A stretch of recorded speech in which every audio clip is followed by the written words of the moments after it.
arkadaşlar. Bugün ofis günü. Ofise gideceğim. Şirket dedi ki Okan artık birkaç gün ofise gelsen iyi olur dedi. Ben de evden çalışmaya alışmıştım. Çok gitmek istemiyorum ama yapacak bir şey yok. Bugün kalktım. Sadece bu hafta özel dediler. Umarım sürekli olmaz. Bu arada evden çalışmayı seviyorum. Her neyse arkadaşlar, yine her zamanki gibi sabah kalktım. Kahvaltımı hazırladım. Haşlanmış yumurtalarımı yaptım. Yanına domates, salatalık vesaire. Şimdi size onları göstereceğim. Ve onun dışında ofiste yiyeceğim yemeği de yaptım. Hatta Airfryer'dan çıktı. Bilmiyorum gözüküyor mu ama şu şekilde tavuk yaptım. Yani sürekli tavuk ve pilav yediğim için, hatta şöyle onu da göstereyim. Pirincim de böyle 90 saniyelik pirinçler var böyle. Bunları kullanıyorum. Şimdi pirincimi atayım hızlı hızlı. Tavuğumu yanına koyacağım. Sonrasında kahvaltımızı da yapacağız ve biraz giyinmem lazım tabii, böyle ofise gitmeyeceğim arkadaşlar. Daha profesyonel gideceğim. Şimdi hatta giyinirken de video çekerim. Hızlı bir kahvaltımı edeyim, kahvaltı sesini çıkartayım. Ofise gitmeyi neden çok istemiyorum? Çünkü evden 1 saat uzaklıkta, trafik vesaire. Arabaya sürekli gidersen bayağı mil koyarsın, yani ayrı bir araba almak gerekiyor. Ama şu an hani gidiyormuş gibi, haftada 1-2 bile isteseler, sürekli bile olsa bu idare eder. Neyse bugün gidelim. Ofisi çok fazla bakın gösterebileceğim mi, gösteremeyeceğim mi? Çekim falan muhabbeti belki yasak olabilir ama kendimi çekerim ofiste, ne yapıyorum, ne ediyorum. Size biraz anlatırım. Tester işi nasıl gidiyor? Hala tester işi yapıyor musun diyorsunuz. Yapıyorum arkadaşlar. Devam ediyor. Neredeyse 2 sene oldu. Hani ben hızlı bir kahvaltımı edeyim. Size göstereceğim. Evet, şimdi kıyafetimi değiştireceğim arkadaşlar. Size bir de formumu göstereyim. Türkiye'ye gittik, Avrupa'ya gittik, o kadar yeri gezdik, her şey güzel, 10 numara. Ama 5 kilo verdim ve artık aldığım pantolon bana biraz küçük gelmeye başladı. Biraz moralim bozuldu, o yüzden tekrardan antrenmanlara ve beslenmeye bir tık ağırlık vereceğim. Size bir formumu göstereyim. Bayağı bir kat oldum aslında, vücuttaki yağlar falan deri. Tabii kas da kaybettik ama vücut şu an böyle gözüküyor.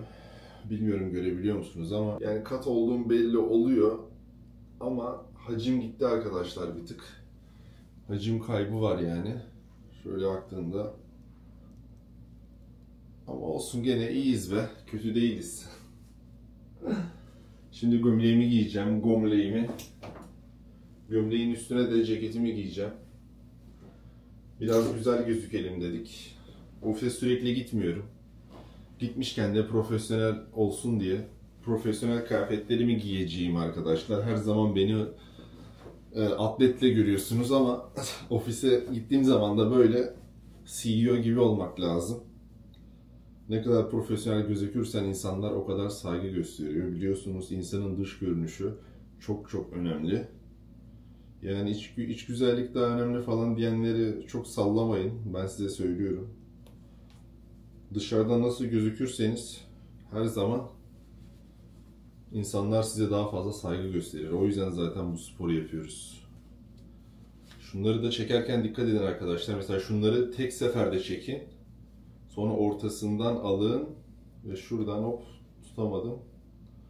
Şuradan alın, şöyle kıvırın. İki türlü yaparsanız hoş durmuyor. O yüzden her zaman hop çekiyorsunuz bir kere. Tutuyorsun abi ortadan ve içine gömüyorsun. Olay bu. Şimdi ceketimi de giyeyim. Getiriyorum ceketimi. Ceket de bu arkadaşlar. Şöyle içine giyiyorsun ceketi. Ama tabii şu içimize sokmamız lazım. Ve kemer takmamız lazım. Ve soktu. Kemeri takarım biraz sonra. Şurayı da şöyle ilikleyeceğim. Bitti. Bu kadar. Nasıl gözüküyor? Tester'a benzemiş miyim? Saçlara bak. Saçlara da bir tık wax süreceğim arkadaşlar. Ve evinizin oğlu Okan serbest ofise gidiyor. Hadi bakalım, şimdi yemeğimi yiyeyim. 50 dakikalık yol var. Yolum uzun arkadaşlar. O yüzden ofise gittiğimde de meetingler falan başlayacak. Kahve alırken falan gösteririm çünkü kahve ücretsiz. Ofisin en sevdiğim yanlarından bir tanesi. Bazen yemek de ücretsiz oluyor. Yoğun günlerde işte Chipotle falan böyle onlardan getiriyorlar. Böyle açık büfe gibi yiyorsunuz. Şimdi saçlarım biraz dağınık duruyor arkadaşlar. Bir wax süreceğim. Şu şekilde bir parmağıma wax alıyorum. Biraz fazla oldu ama paralayacağım ofiste. şöyle dağınık bir şekilde saçı ilk önce dağıtıyorsunuz. Sonrasında zaten şeklini alıyor kendisi. Bir de ben saçları düzleştirme işlemi yaptığım için düzleştirme işleminden dolayı saçlar daha kolay şekil alıyor. Daha bakım videosu falan istiyorsanız çekeriz. Bayağı güzel oldu. Kilo da verdim. Jawline'lar falan da çıktı artık. Bu kiloda kalsam mı bilmiyorum ama. Evet, şimdi ofise yolculuğumuz başlıyor arkadaşlar. Yaklaşık 45 dakika, neredeyse 50 dakika bir yolum var. Biraz geciktim hatta. Saat şu an 8:16 geçiyor. Benim 9'da işbaşı yapmam lazım. O yüzden hızlı kaçıyorum. Arabayla gittiğim zaman işe bazen böyle komik oluyor. Çünkü şirketin CEO'su değilsin, bir şey değilsin. AMG GT ile gidiyorsun işe. Biraz komik gözüküyor. Millet Prius'la Tesla ile geliyor, biliyorsunuz, mühendisler vesaire. Ben GT ile gidince bazen böyle insanlara bakıyorlar, ne alaka diyor. Sen nasıl GT aldın diyor. Sadece bu işte değil, bir sürü iş yönetiyorum arkadaşlar. Ondan dolayı böyle. Bu benim full time işim. 9-5 işim. Bunun sonrasında da zaten yaptığım birçok işler var. Neyse atlayalım. Ben de işe geç kalmayayım. Ofiste görüşürüz. Biraz kahve içeyim. Kendime geleyim ofiste. Evet, şimdi arabadayım. Tabii sabah trafiğine yakalandık arkadaşlar. Bir 10 dakika kadar gecikeceğim. Bir meeting vardı. Ama mükemmel de önemli değildi. O yüzden bir 5-10 dakikadan bir şey olmaz gecikmeden. Şimdi sizlere başka şeylerden daha bahsetmek istiyorum. Bazı arkadaşlarımız yazıyor mesela. Abi artık eskisi kadar işle alakalı video atmıyorsun. Şöyledir, böyledir. Onlara kısa bir açıklama yapacağım. Yani biliyorsunuz ben iyisiyle kötüsüyle yaşadığım tecrübeleri sizlere anlatıyorum. Ve bu tecrübelerden bir tanesi de aslında diğer işlerde çok büyük sıkıntı olmuyordu. Hani Uber yapıyorduk, Lyft yapıyorduk, ne bileyim böyle.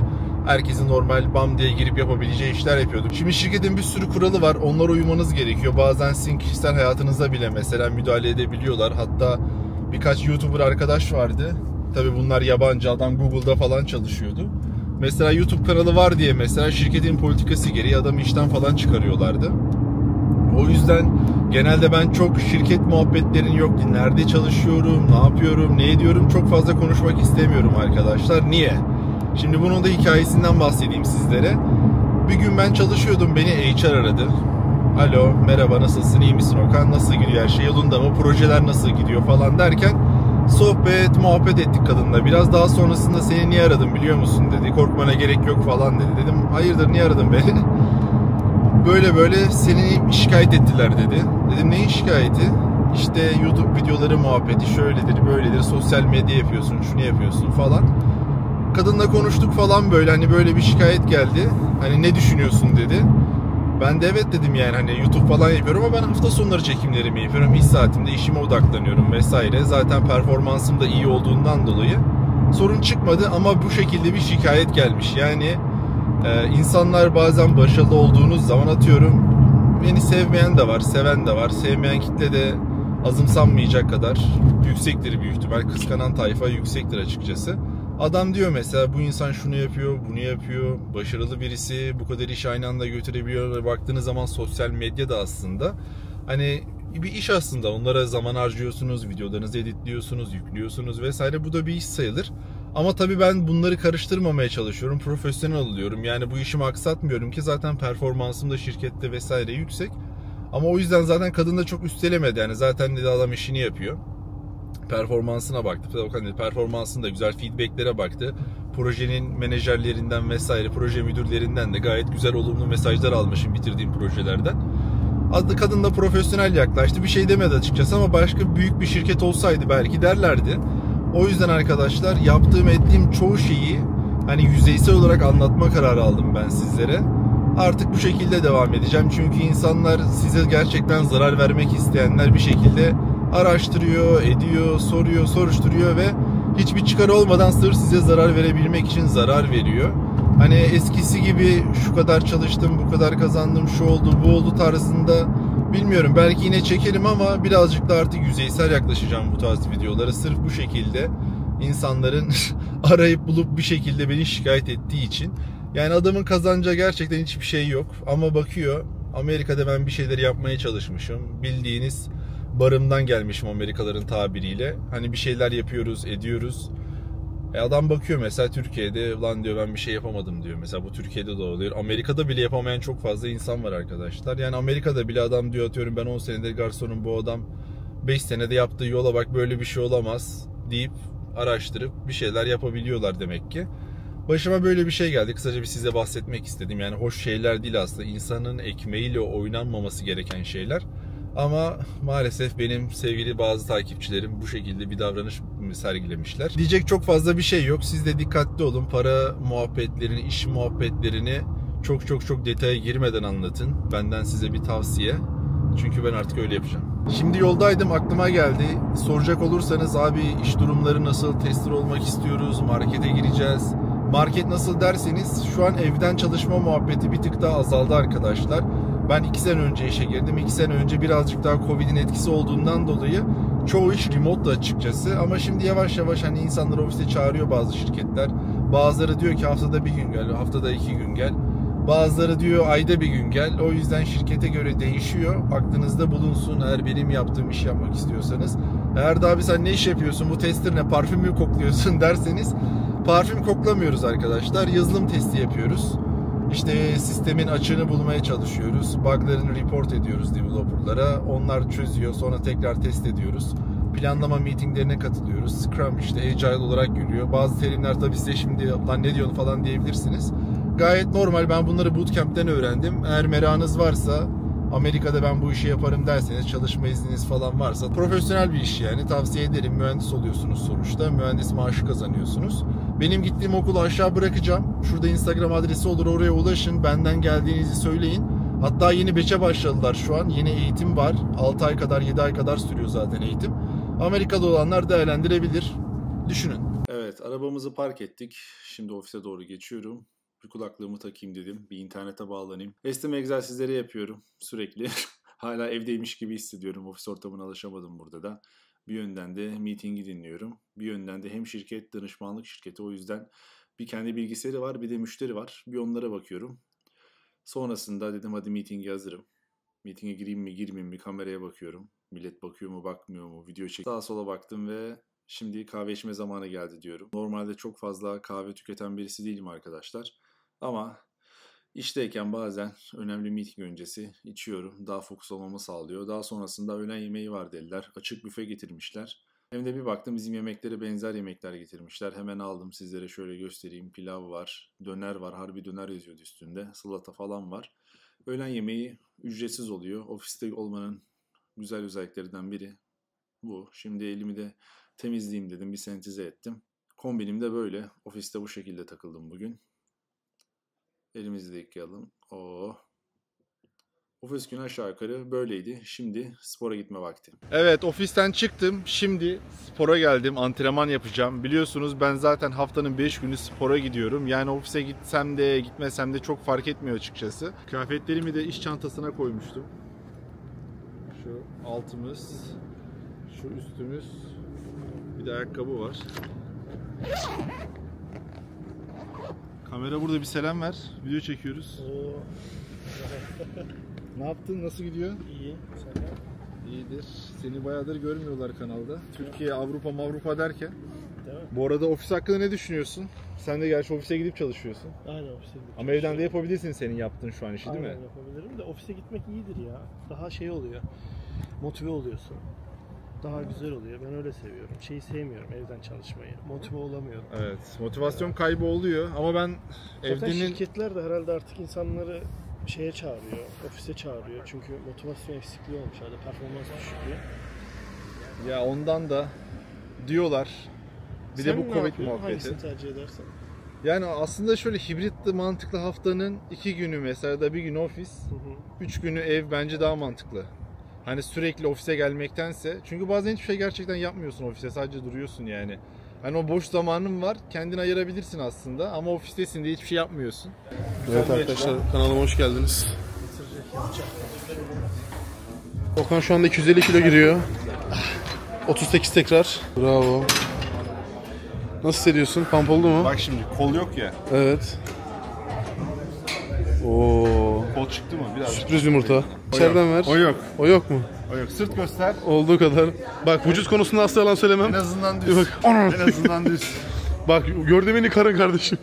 Okan daha demin bize bir araba sesi yaptın ya. Bir yapar mısın? Biz de tahmin ettik. Yap Elektrikli bir araba.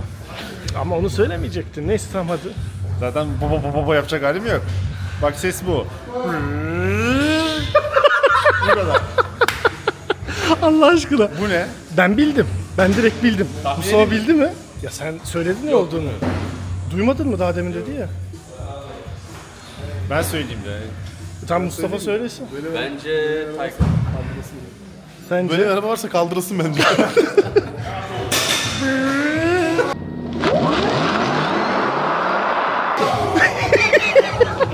Taycan Allah arkadaşlar. aşkına Taycan ya. yazın sesine bakın. Canım Taycan çekti. Uzaylı gibi aynen. Turbo S. Turbo S. Satar AMG'ne değişir misin? Yarın verseler. Böyle Nasıl? Bir de nasıl yalan söylüyor. Değişmem diyor. Değişmem derken etrafa bak. Lan, Değişmem. bir dakikada değişirsin. Bir dakikada Turbo S Taycan'ı verecekler. Bunu alacaklar. Direkt değişirsin. M4'ünü veriyorlar, alıyorlar. Taycan Turbo S veriyorlar. Hayatta değişmez. Nasıl lan? Abi Turbo S manyak. Kameraya baka baka yalan söylüyorsun ya. Sana bakıyorum kameraya. Kaliperler böyle kaliper var. Hızlı araba. 9 beygir mi onlar biliyorsun değil mi? Neyse o zaman ne yapıyoruz? 35 çıkar mı? 35. En az çeken gaydir arkadaşlar. Ben çekmiyorum. Hakemim ben. Öyle bir şey yok. 35 başla. 36. Biz her göğüs gününde arkadaşlar şınav challenge yapıyoruz antrenman sonrası. Bir rakam söylüyoruz. O rakama ulaşması gerekiyor. Gel. Kaan abi 40 tane şuna çeksin, counter oynamayacağım bundan sonra. Hep PUBG oynayacağım. Çünkü bizim aramızda ben PUBG sevmiyorum, Kaan abi counter sevmiyor. Ne o zaman? Akşamları tartışıyoruz oyuna girerken. Ben bundan sonra counter'a giriyorum. 40 yaparsan. 40 yaparsın. Yalnız çok ağır bastık. Nasıl olacak? Sen 36 yapamam dedin. Sen 35. Sen 40 yaparsan. Tamam, Hadi 36 bakalım. dedim ama tahminimi söyleyeyim mi yapacak? Kaan abi bakalım yapabilecek mi? Batı Reis izle. 42 verecek şimdi elime. Bak 42. Kılçıksız. 2, 3, 4, 5, 6, 7, 8, 9, 10, 11, 12, 13, 14, 15, 16, 17, 18, 19, 20, 21, 22, 23, 24, 25, 26, 27, 28, 29, 30, 31, 32, 33, 34, 35, 36, 37, 38, 39, 40, 41, 42, 43. Oha 44. Ya ben arkadaşlar şimdi Geri dönüş yok. 44. Bayağı yaptın yalnız ha. 50 yapardım. Bana gelirdi. Bak bence 60'ta Sıra falan bende. zorlarsın abi sen. 60'ta falan artık kalkamazsın. Olabilir. Bana giderdi yani. Tahminleri alalım. Tahmin. Şimdi Ama 5 kilo verdim hastaydım. aynen Türkiye'ye gittin geldin bir alsaydın ben de 36 çıkmaz. 36. Sen niye 36 kadın? Niye 35 lira 36 mesela? 36. 35 Okan dedi. Sen kaç diyor? Kaç Ben çıkmaz? sana bilmiyorum nasıl çekiyorlar. Hep çekiyor burada biz gördüğümüz için. Ama duyduklarıma, izlediklerime göre. Ya Mustafa biliyor. Bilerek 36 çıkmaz dedi mesela. Ben de o zaman 40 yapamazdım. 40 yaparsam Bence benim de yorumum bakayım bir. 28. Yok canım 28 yapar. 30 çok. 42 yapamaz. Challenge accepted ama yüksek söyledi. Ama normalde yapıyorsun. Hadi bakalım. Mustafa ya da kameradaki saysın. Mustafa say say. Ben ona Mustafa normal say. sayacağım. Mustafa saysın.